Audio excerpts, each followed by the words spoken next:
ಬೆಳಗ್ಗೆನೆ time ಖರಾಬಾಗಿ stand ಕಟ್ಟಾಗೋಯ್ತು. ಈಗ ಯಾವ ಥರ ವೆಲ್ಡಿಂಗ್ ಮಾಡ್ತಾರೆ ಅಂತ ಕರೆದಿದ್ದೀನಿ. ಇನ್ನು ನೋಡಿ, ಈಗ ಈ ಥರ ಫುಲ್ಲು ಗೇರ್ ಬಾಕ್ಸ್ ಹತ್ರ ಇರುತ್ತೆ, ಫುಟ್ ರೆಸ್ಟೇ ಕಟ್ಟಾಗ್ಬಿಟ್ಟಿದೆ, ವಿತ್ ಸ್ಟ್ಯಾಂಡು ಕಟ್ಟಾಗ್ಬಿಟ್ಟಿದೆ.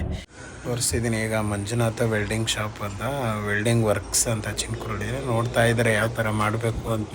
ಮಾಡೋಕ್ಕಾಗೋದೇ ಇಲ್ಲ, ಬೈಕ್ಗಳಿಗೆ ಬೆಂಕಿ ಹತ್ಕೊಬಿಡ್ತದೆ ಅಂತ ಹೇಳಿದ್ರು. ಆಮೇಲೆ ನಾನು ರಿಕ್ವೆಸ್ಟ್ ಮಾಡಿ ಇಲ್ಲ ಮಾಡಿಕೊಡಿ, ಆದರೆ ಪೂರ್ತಿ ಅಸೆಂಬಲೇ ಚೇಂಜ್ ಮಾಡಬೇಕಾಗುತ್ತೆ, ವೆಲ್ಡಿಂಗ್ ಮಾಡಿಸಿ ನೋಡೋಣ ಸುಮಾರು ದಿನ. ಅಂದರೆ ನಾವೇನು ಜಾಸ್ತಿ ಬೈಕ್ ಯೂಸ್ ಮಾಡಲ್ಲ ಅಂತ ಎತ್ಕೊಂಡಿದ್ದಾರೆ. ನೋಡೋಣ ಹೆಂಗೆ ಬರುತ್ತೆ, ಹೆಂಗೆ ಮಾಡ್ತಾರೆ ಅಂತ ನೋಡೋಣ. ವೆಲ್ಡಿಂಗ್ ಸ್ಟಾರ್ಟ್ ಮಾಡ್ತಾ ಇದ್ದಾರೆ. ಇವಾಗ ನೋಡಿ ವೆಲ್ಡಿಂಗ್ ಸ್ಟಾರ್ಟ್ ಆಗ್ತೈತೆ, ನೋಡೋಣ ಯಾವ ಥರ ಮಾಡ್ತಾ ಇದ್ದಾರೆ. ಅದು ಫುಲ್ ಕಟ್ಟಾಗೋಗಿರೋದ್ರಿಂದ ಮತ್ತು ಅದು ಬೆಂಡು ಆಗ್ಬಿಟ್ಟೈತೆ. ವೆಲ್ಡ್ ಮಾಡ್ತಾರೆ ನೋಡಿ, ಅಲ್ಲಿ ಬೆಂಕಿ ಬೇರೆ ಇದಾಗುತ್ತೆ. ಅದಕ್ಕೆ ಅವರು ಆಯಲ್ಲೆಲ್ಲ ಇದಾಗುತ್ತಲ್ಲ, ಚೈನ್ ಎಲ್ಲ ಇದ್ದು ಆಯಲ್ ಇದಿರುತ್ತಲ್ಲ, ಅದೆಲ್ಲ ಬೆಂಕಿ ಹತ್ಕೊಬಿಟ್ರೆ ಅಂದ್ಬಿಟ್ಟು ಅವರು ವೆಲ್ಡ್ ಮಾಡಲ್ಲ ಅಂದರು. ನನಗೋಸ್ಕರ ವೆಲ್ಡ್ ಮಾಡ್ತೀನಿ ಅಂತ ಮಾಡ್ತಾ ಇದ್ದಾರೆ.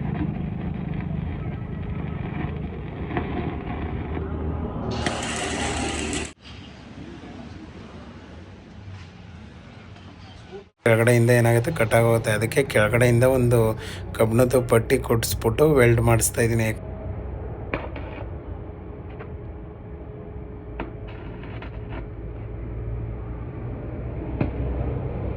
ನೋಡೋಣ ಎಷ್ಟು ದಿನ ಬಾಳಿಕೆ ಬರುತ್ತೆ ಅಂತ ನಾನು ನೋಡ್ತೀನಿ. ಆ್ಯಕ್ಚುಲಿ ಇದು ಆಲೇ ಒಂದು ಸಾರಿ ಹಿಂಗೆ ಕಟ್ಟಾಗ್ಬಿಟ್ಟು ವೆಲ್ಡ್ ಮಾಡಿಸಿದ್ದೆ. ಅದಾದಮೇಲೆ ಈಗ ಅದು ಫುಲ್ ಅಸೆಂಬಲ್ ಅದೇನಿದೆ ಚಾರ್ಸಿದ್ದು ಅದೇ ಚೇಂಜ್ ಮಾಡಬೇಕಾಗುತ್ತೆ. ಅದಕ್ಕೆ ಅಲ್ಲಿ ತನಕ ಇರಲಿ ಅಂದ್ಬಿಟ್ಟು ವೆಲ್ಡ್ ಮಾಡಿಸಿದ್ದೀನಿ.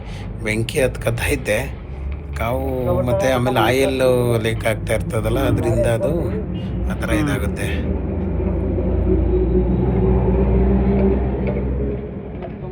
ಹೊಡಿಕ ಬರ್ತಾರೆ.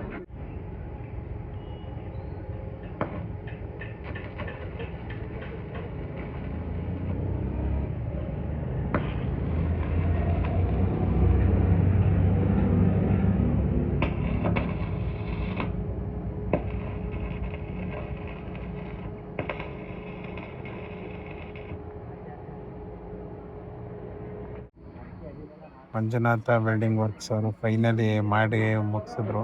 ಚೆನ್ನಾಗಿ ಮಾಡಿಕೊಟ್ಟಿದ್ದಾರೆ. ಏನೇ ಇದ್ದರೂ ಸ್ಟ್ಯಾಂಡು ವಿಂಡೋ ಏನೇ ವೆಲ್ಡಿಂಗ್ಸ್ ಕೆಲಸ ಇದ್ದರೂ ಮಂಜುನಾಥ ವೆಲ್ಡಿಂಗ್ ವರ್ಕ್ಸ್, KR ಪೇಟೆ ರೋಡು, ಚಿನ್ಕುರ್ಳಿಗೆ ಬನ್ನಿ, ಚೆನ್ನಾಗಿ ಮಾಡಿಕೊಡ್ತಾರೆ. ಇಷ್ಟೇ ವಿಷಯ.